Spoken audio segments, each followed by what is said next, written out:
Hello, this is Paul Devirno speaking to you about financial markets.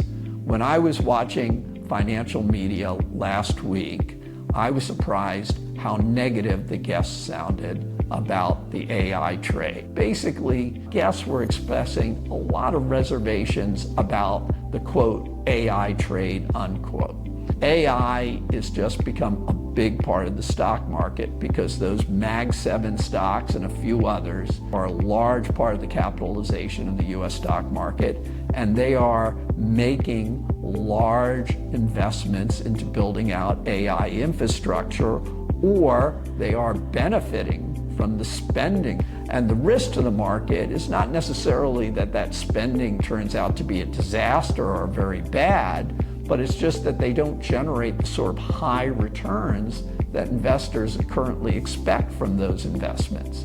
If that's the case, then you would see the share prices of those AI plays drop, and because they're a big part of the market, the whole market would drop. And you would also see those companies cut back on their spending. And since AI spending is, by a lot of estimates, about 1% of US GDP, if they cut back on that spending, you would have immediate downstream results all through the US economy, and it would just be bad for the stock market.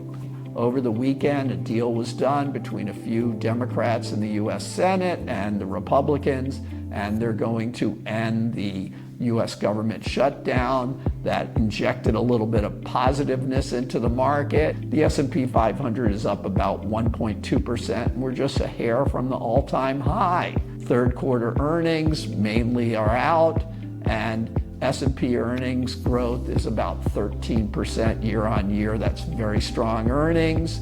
We had the Fed give its meeting where Fed Chairman Jay Powell basically pulled cold water on the idea that a rate cut in December is just a done deal, but nevertheless the assumption is that the Fed will still cut in December, and if they don't cut in December, it'll come in January. So you have strong earnings, you have the Fed cutting interest rates, and although US GDP growth in the fourth quarter will be impacted somewhat by the Fed shutdown, third quarter GDP growth looks to be very strong. The last estimate from Atlanta Fed was that the US economy was growing at a 4% rate in the third quarter.